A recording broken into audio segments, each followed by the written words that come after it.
Joining me now on the Knicks Film School Podcast, I am beyond excited to welcome this first-time guest. And I say first-time guest purposefully because I have a feeling this will not be his last time on. If you have been morbidly curious over the last several years about the goings-on of one Detroit Pistons organization, and if you're listening to this and you haven't been morbidly curious about that, what is wrong with you?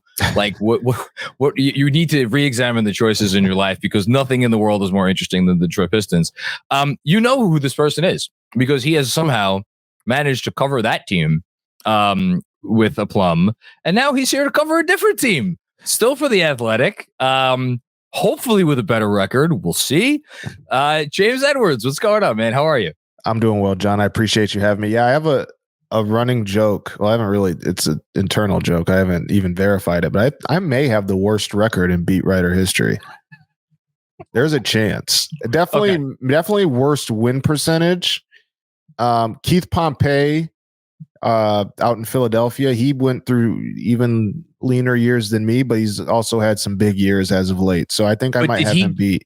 Did he get some of those Iguodala teams also? Because that might have, or did he start right at? I think he started during the process. Okay, I think he was covering something else before. So until somebody wants to do the math or prove me otherwise, I have the worst win percentage in beat writer history. So don't be worried, Knicks fans. So I feel like we need to, listen, we have a lot of listeners out there who have shown their dedication to this show in different ways. Mm-hmm. If someone wants to go look and compile those statistics, I think we should have a minimum number of games reported on, because my suspicion is that if we have a reasonable minimum, like all-time basketball statistics, right? Yeah. Like, you know, I think Berman, Mark Berman, formerly of the New York Post, he would have to be at or near the top of that list. You might be right. I forget, and I'm working on a story now where I've kind of reminded myself. No, not on Mark. You should just write a story about Mark Berman. I would read that. People would read the shit out of that. I think people would read. Yes. Doing research for a story, I reminded myself that there were very lean years. Like, I knew it was bad over the last 24 years. I forgot kind of how bad it was at times. So yeah, me and Berman, hey, that's great company. If I'm in that tier. He's Florida man. He's one of one. There will never be another Mark. As much as you may try, James, there will never be another Mark Berman. I've been told that there's not even a point in trying. Like, that's one of one. I know Berman just throughout the years covering the league. Always been a nice guy to me.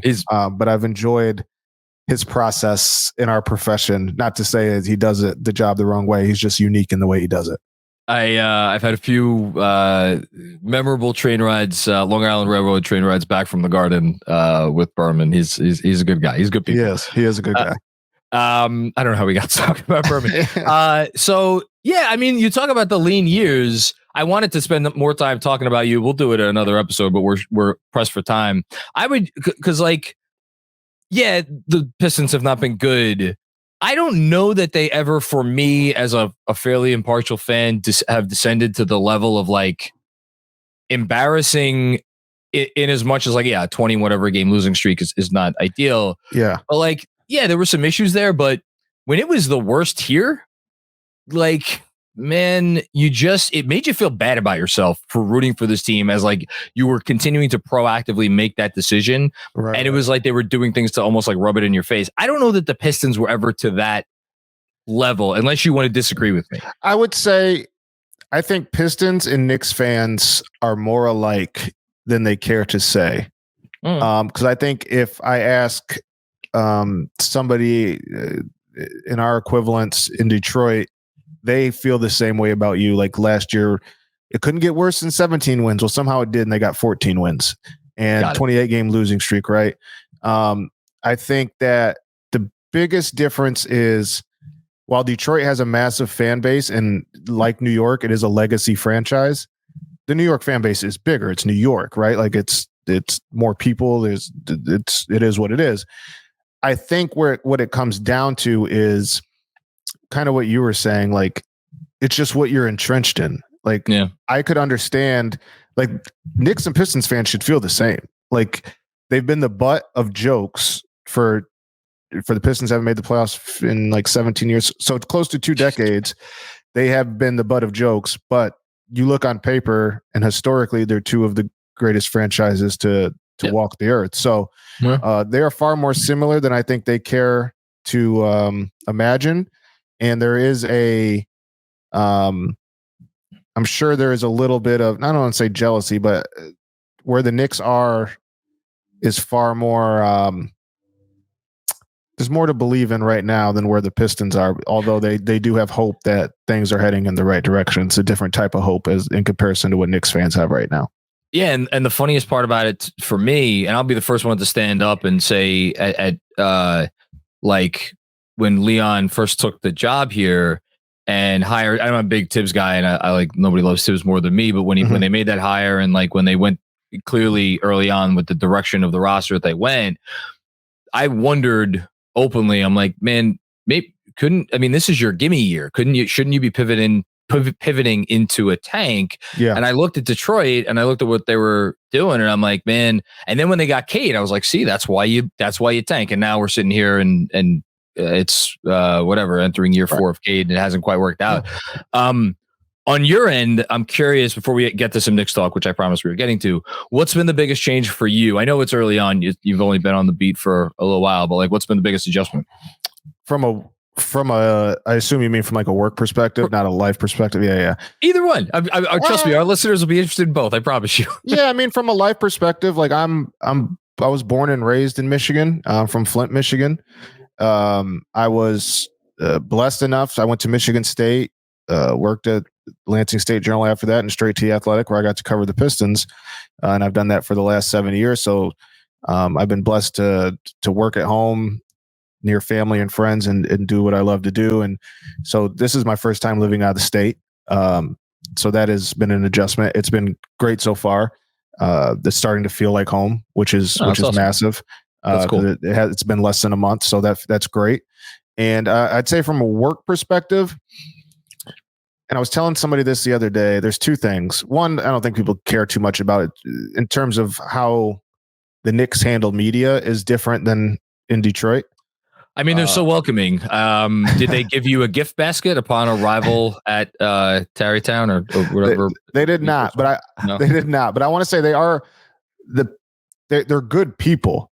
Yeah. Like I want to make that very clear. It's not them. It's the situation in which I always just use this as an example. Like, aside from having a relationship with Cade, because I covered him the moment he stepped in the league, I was there at the draft. Like, the Pistons have it set up where, like, if I ask Cade if he wants to, like, if I could talk to him, I could get a one-on-one with him every day.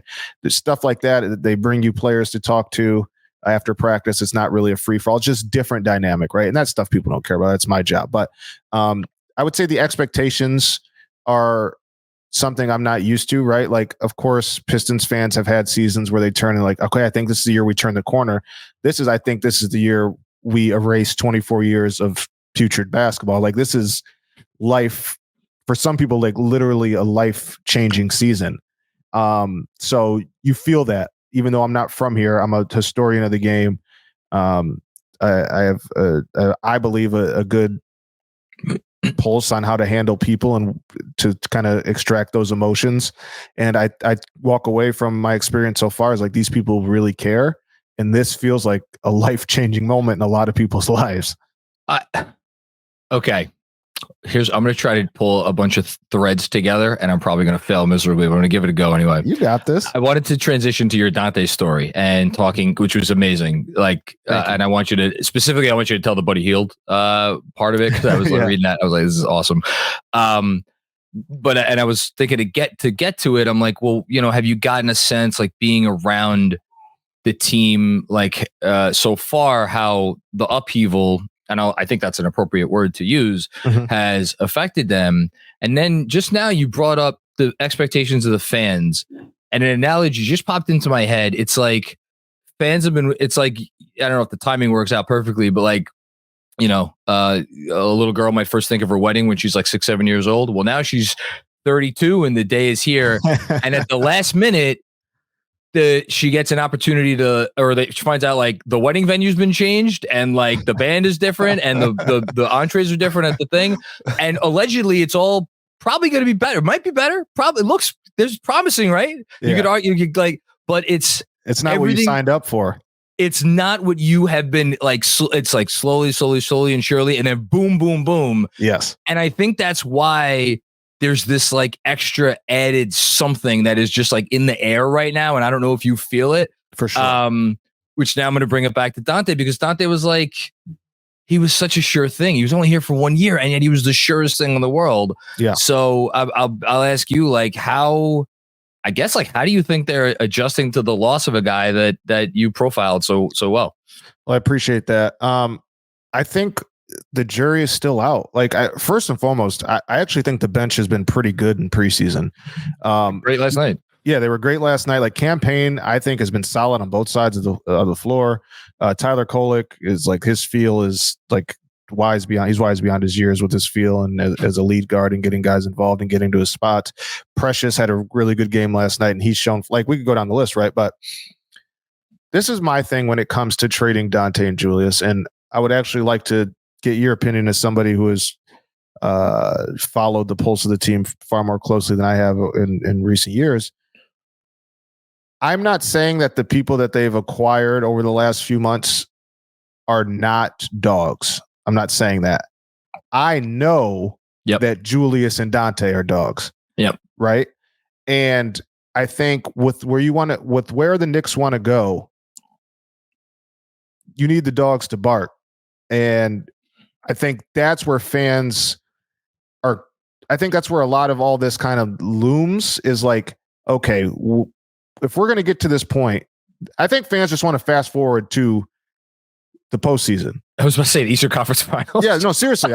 Because I think that's what's going to dictate if this trade was worth it. And I look back and I look at that trade, and I think it was a good trade on the surface, right? Like, Cat is first of all, you traded two all-star players for one another, both who have flaws, right? Like, that's a good deal. Okay. And then I would go to say the Cat is better than Julius. Now, is the trade worth it when is the gap big enough to factor in Dante? That's where I have questions. But at the end of the day, I know no matter what you think about Julius, no matter what you think about Dante, there's no question that they have that demeanor and that, I hate using the word grit because it's overused by my Detroit Lions. They have that mirror image of Tibbs on the floor. And again, I'm not saying that the other guys don't. I'm saying we all know for a fact that the other two do. So I think that's going to be something to monitor as we play out. Just like, yeah, I don't know. Go ahead. Maybe you disagree. No, well, just to plug your story again, like you talked about how Dante came into the Villanova program and he was, barely a top 100 recruit. I forget what exactly it was. It was outside of top 100. Yeah, just outside. It was outside the top 100. And then you made very clear to say, like, no one would have ever said he wasn't like a hard worker or anything, but it was him hooking up with Jalen and seeing how Jalen worked. And then those two guys kind of, and I like how you snuck into the story, and Rick Brunson was there for a lot of those workouts. Yeah. Did you put that in afterwards? No, that part was written before. And I was like, I wrote a lot of words. I'm not changing any of this. It's still true, but yeah. But like the thing that I came away from that story more than anything is that, and then you tell the story about how he was asked to basically be Buddy Hield ahead of when the Nova team was playing Oklahoma, and how he like took to that with like such a level of seriousness.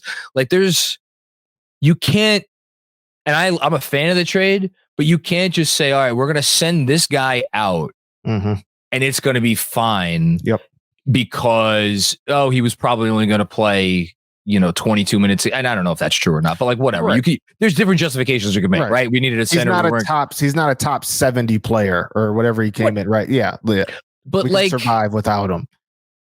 To me, like, again, I don't know, bad analogy, but like, it feels like they're building, like every NBA team does this, and with the cap and the aprons and everything, it becomes even more challenging. You're trying to build this Jenga tower and like figuring out, all right, what pieces on the bottom can we sacrifice to get the tower higher and not sacrifice the structure, the stability, the foundation. Thank you. Yep. And man, I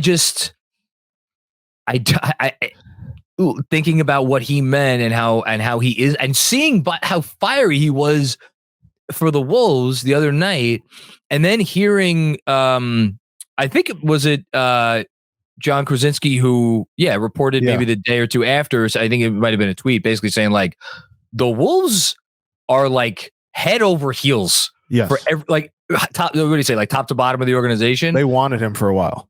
Yeah. And you can see why. Yep. So to answer your question, I don't really have a great answer. Mm-hmm. The only thing I'll say on Julius, and I'm curious what you think about this, having covered, again, you've covered the league for a long time, but seeing Julius from afar, yes, Julius was a dog. Yes, Julius gave it everything. Well, he put everything he had into the sport. Yeah. His defensive effort was not always where he wanted to be. But there were, I think, enough holes. You don't want to use that term, holes in his game, but like areas where you looked at potential issues that could come, up down the line in a big playoff series against a team like Boston, whoever, where it's like, okay, this may not add up even with that other good stuff from Julius. So that's why with Julius, I'm a little, it was easier for me to swallow. Totally with Dante, there's no like, what are the bad parts of Dante DiVincenzo? No, I agree. And to your analogy, like your Jenga analogy, I think one thing that I think it's a divisive thing to say, but I think it's one thing we're overlooking when talking about like how many blocks can you move without like rupturing the foundation. Like, what if Dante was the foundation? Like, as who knows? You know what I mean? Like, he was a big reason in last season, right? There was a connection with the players. Him and Tibbs loved each other. Like, what if he was part of that foundation? And I think it goes without. They have Jalen Brunson, Josh Hart, and Deuce McBride are the only players left from who played last Christmas available. Mitch isn't. Like, I think we're underestimating how much change this is. Wild. And I understand the expectations. There should be expectations. And this fan base specifically has earned the right to be excited at this level. However, there is a world where it's not pretty right away. This is a lot of moving parts, and it's going to be a much different style, I think, on both ends than what even those three guys who have been here are used to. Well, we're seeing it with Josh too. As you're saying that, I wonder how much that factors in. Like, let's just kind of zoom out for a second. So obviously the Bridges trade, there's a lot of reasons why they made the Bridges trade, but one of the nice things is, like, in theory, like, that he should slide into. Now, you never know how a guy's actually going to fit, but like, obviously with the history, he should slide in. But then the trickle down effect from there to go get Payne, and then we'll talk about the unfortunate injury last night, to go get Shamet, two guys that Bridges played with in Phoenix and kind of knows their game and knows what they bring to the table. They're kind of, dogs as well. Yep. I'm wondering if that kind of factored into why they brought those guys in and why they were thinking these guys are going to play rotation minutes for us.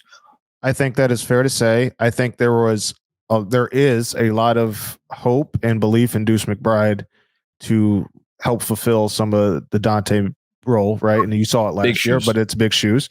But even then, you kind of look at it and it's like, well, I liked last year Deuce McBride and last year Dante. Who's going to like step into the Deuce McBride role, right? And I think Tyler Kolek's a really different player than Deuce, right? Yeah. But I don't think Tibbs is going to rely on him early on. We don't know what Shamet's status is going to be. And Campaign, a pro's pro, right? But for as good as he's looked in the preseason, and as much as like other teams want him, like there's a reason he's bounced around too, right? So that minimum. It's going to be fascinating to see how this all plays out. I still don't think we've even really seen like what Tibbs's rotation looks like in full. You stole my next question. Yeah, I would say I don't think we've seen it at all. No, I think we see it Friday. I think they treat Friday like it's the first regular season game, at least for the first half.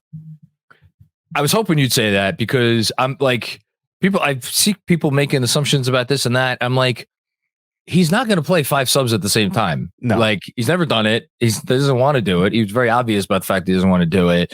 And we've gotten like a minute here or there with, like, I think Mikal played like a minute with like 4 subs. Yeah, in the Minnesota game. Yeah, and then we did have that fun little. It was a 3-minute stretch, which is like a lot when you're talking about things that they've actually done, other than the starters who played together a lot. Where it was Cat and OG and Bridges with I think it was Deuce and Precious. It was Shamit. Yeah. Shamit, yeah, Shamit. That's right. And that was a fun little stretch, but it's like that's not a bench unit. Like I understand Brunson's off the floor, but that's not really a bench unit because you can only go so many minutes with that many starters without cannibalizing the minutes that all of your starters could play together. Yep. And if you think we're going to see it on Friday, that's a good sign. So let's start with this. What if you had to? Let's actually take a step back. So we don't know anything on Shamit yet, and I don't want to. Mm-hmm. I don't even want to talk about it. Yeah. What's that? You said probably you just didn't want to speculate on like how long. I don't want to speculate. Yeah. I will ask you though, just your opinion. Yes. TJ Warren, obviously not on a guaranteed contract. If Shamit is not seriously hurt, I would personally guess that they would keep him, and then Warren would go because they can't have them both because of the second apron issue. Do you think that like Warren is like someone they are thinking about at this point? So this is where me being new runs its challenges because, funny enough, Tibbs was asked today what he thinks has TJ Warren, something along like has TJ Warren impressed him. Okay. And I think he kind of took a second to understand who the person was asking about. Then he kind of just said yes. And then said he's playing to his strengths. I think something along the lines, playing to his strengths and covering up his flaws. I think it's a Tibbsism that he says often. I hear that. And it's like, I think TJ's doing what he's supposed to do, but it doesn't sound like to me like a guy that's going to play. Now, does that change because of the Shamit situation, whatever that may be? Yeah. I don't know. I think it would say Shamit's not able to go.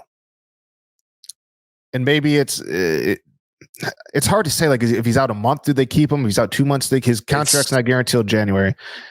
Let's say that for exercise purposes, that they move on from Shamit.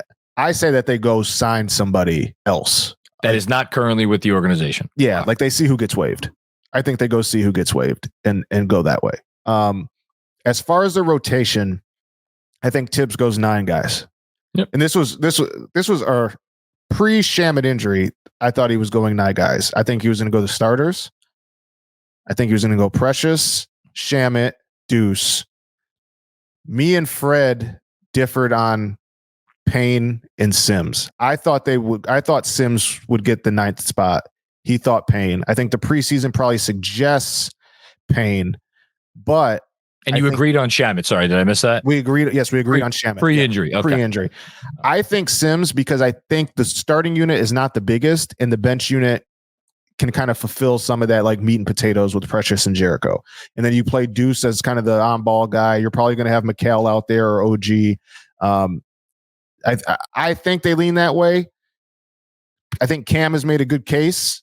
But I think the last rotation spot comes down to Sims and Payne. Yeah. I was about to say pre-Shamit. So now, yeah, if we're again for exercise purposes only, if we assume that Shamit is out we can be pretty sure he's not going to play in the opener, regardless of what happens. Yes, he was seen with a sling today. Yeah. So you think maybe Payne and Sims, which like it adds up. Sims has been here for a while. We should add him to that list, by the way. I know he's not really a rotation player, but he has been here for a while. It makes sense. And at the same time, everybody's going to be chomping at the bit. Why aren't we seeing Kolek? After last night, people are going to be chomping at the bit. Why aren't we seeing Pacome Dadier? Which, that was and maybe Huck Porty too. See, that's the other part of it. Now, I can't ever remember a situation like this where a team that has genuine championship aspirations, we're sitting here less than a week from opening night, and you could at least proffer like a legitimate argument for like 4 or 5 different guys to take like the last rotation spot, which is like I don't ever remember being that being the case. I asked Tibbs about that today. I asked him kind of knowing the answer, like I figured he knew what he was going to do. But I was like, is there a world where you start the season, because there are so many guys kind of on like level playing fields in that second unit, where you not experiment the first few weeks, but experiment and see what it looks like, who you like, and see if like a guy like Kolek can get in there. And he said, I think it's important to have a rotation, but everybody should be ready. So it sounds like Tibbs has his mind made up on who his rotation is going to be. But I think that it was a fair question. Like I think if you told me he was going to play Huck Porty over Sims, I don't know if anybody would like bat an eye, right? Like I think they'd be surprised, but I think Huck Porty's had a better preseason in his limited minutes. The things that I probably, in no particular order, the things that I am wondering, and feel free to chime in on any of this, is, well, my first question was going to be, who's the starter that plays with the subs? But then I realized, should we be assuming that it is going to be one starter with the subs? Look, if you play, let's actually start there. Hold on. I'm shifting course. Do you think that's a fair assumption that there will be portions of the game where he plays basically like he did the last couple of years with RJ plus the subs, where he's going to play one starter and 4 subs? Or do you think it is realistic to expect the possibility that, like, for instance, there might always be 2 starters on the floor? I don't think that's realistic. Do you? I would lean toward there's always going to be 2 starters. Always 2? Really? Wow. Okay. Maybe. Now, if there is one, I think it's Cat. I think. Yes. I'm fascinated by this. Oh, talk to me more. Okay. Because, all right, let me flesh it out. Flesh it out, please. I think if it's one starter, it's Cat, because you at least have, assuming it's going to be Payne and Deuce. I mean, we can assume Deuce, and assuming it's going to be Payne, there's pick and pop there. There's guys who can get into the paint, and there's guys that can, obviously, if Cat's on spaced, he can get the kick out, or he can roll, post up. I think Cat, Deuce, and Cam like lineup makes a little bit more sense than, let's say, Cam, Deuce, OG, Precious, Sims. I don't know. Now that I say it out loud, that's bereft. I mean, all due respect to Deuce McBride, who's looked wonderful. Yeah. I know, honestly, all due respect to Campaign, who's like runs as my colleague Benji Ritholt says, runs a very professional pick and roll. Like, it feels like you're trying to win rock fights a little bit too frequently with like a unit like that, which is why I like the OG with the subs thing. That's the issue I have with that. Yeah. It's McCall.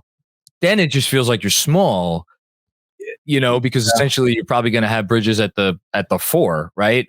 Like, unless you play Precious, Sims, Cam, and Deuce, which I guess maybe, I don't know, is that, but I like that idea. I'm fascinated. Like, I want the regular season to get here because I want to see what's real. Like, I don't think other than the starters, I'm not worried about the shooting, right? But the offense hasn't been the prettiest with them. It's been fine. It's been a little clunky. I think Cat's still learning when to pop and when to roll in this offense. And you see, I think Josh has done a good job of cutting and opening up space, but that's going to be a work in progress. But part of me also thinks, like, what if it's McHale and OG with the second unit? Like, it's Deuce, McHale, OG, Precious, and Sims. That's where I lean. Deuce. Say that again. Deuce, McHale, OG, Precious, and Sims. That's big. It's big. And it helps. Deuce can obviously point of attack defender, but it helps. McHale, part of the pitch was we saw what he could do with the ball in his hands at times in Brooklyn. Like, he still won't be the primary creator in this group, but him as a secondary in the second unit could maybe help. I would be surprised if Payne. I would personally be surprised if Payne were not on the floor for the non-Brunson minutes. That said, is it an accident that Tibbs has tried to get a look a few times at Payne and Brunson together? I think that is a good point to make. When I saw, yeah, because he's not doing. I don't think he's doing that by accident. I think he wants to get a look at it, even if it's only for like a minute and a half. I think he wants to get a look at it. I think he wants to take pressure off of Jalen. Like, if he can find an alternative ball handler to play alongside Jalen and take some of the pressure off, like, I think I think he would very much like to do that. I mean, this gets into it. We could have a whole nother pod about like which is the most. I mean, we know Jalen Brunson is like the most important player on the team. That goes without saying. But like after Jalen, like who's the next most important? Like if again in the lineup that you just talked about, that's probably things are going through Bridges, right? Like Bridges is probably going to be running the pick and rolls, spraying out and like or obviously a lot of responsibility on Cat too. I think he'll take on the best defender every night. I would say right now, Mikal, specifically because he's also like never missed a game, right? So like, nice. And I'll knock on wood for Knicks fans. It's, I think, I certainly think that, like Mikal's importance.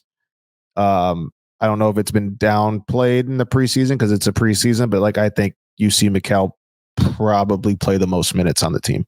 That's my prediction. Well, I think that's a safe bet. Yeah. I would find me a sports book that has odds for that right now. I'd love to bet it. And then like smaller things like does Huck Porty overtake Sims? Yeah. Do we get to a point where like Kolek it makes himself, he forces his way into the rotation somehow, some way, probably with an injury or something to somebody else. But I mean, it's a lot of stuff. Listen, I promise you I was going to get you out of here in time. So I'll just end with this. Give me outside of the rotation, because the rotation will play itself out. Give me one thing that you're looking forward to seeing, one thing you're, curious about, anything looking forward to opening night. What are you going to have your eye on?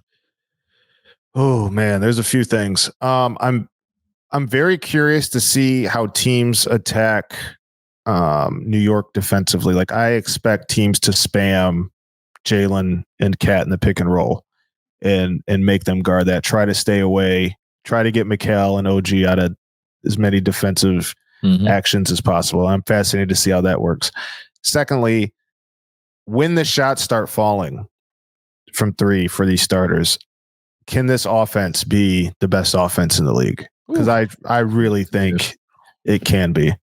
I mean, Jalen averaged 28 points with mass spacing and couldn't have a roster more constructed to his strong suits.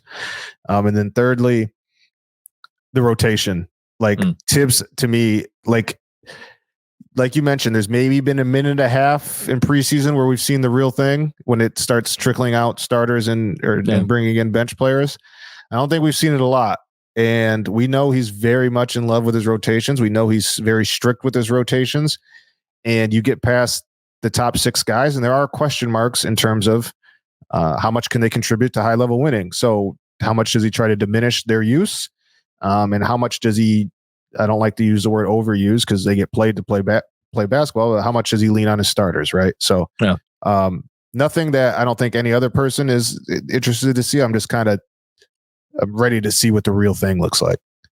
Yeah, and you kind of referenced it before, like the possibility of this being a process out of the gate.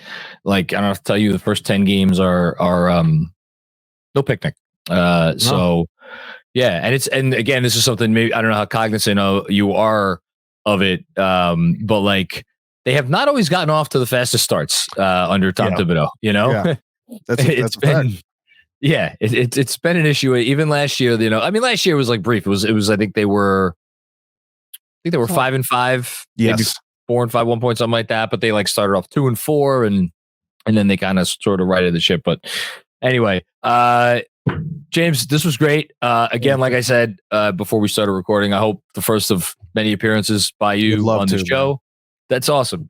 This is, I mean, as you can tell, I love talking about this team. So, and you seem to enjoy writing about them. I'll end the show the same way I always ended it with Fred. Anything you want to plug, promote, anything you got coming up, anything at all? Yeah, tomorrow. If you're listening to this on Thursday morning, I have a piece on Josh Hart and how I think he can turn a really good offense into a great one with just his instincts and kind of innate ability to move into spaces to create space for others. Just little subtle things I'm not sure the average fan always picks up on. So check that out. And then Monday before the season opener, I have a piece that I'm very excited about. I'll just say it's for the fans, and I'll leave it at that. So those are my next two pieces coming. I'll be in DC for the preseason game, tweeting away. JL Edwards, I. John, appreciate you having me. Big fan of your podcast. heard nothing but great things about you. So I was excited to meet. And like you said, hopefully we do this again. You know how good of a podcast host I am? I didn't even ask you about your prediction for the Athletic that Jalen Brunson was going to win MVP. I am not very good at my job. But that's just another excuse for people to go. I'm sure everybody listening to this is already an Athletic subscriber. Go read James's stuff. Read all of the preseason NBA predictions. That was a fun column. And when I saw you predict that, I was like, yes. Thank you. I like James. All your stuff has been awesome. Excited to do more of this moving forward. And thanks. Of course.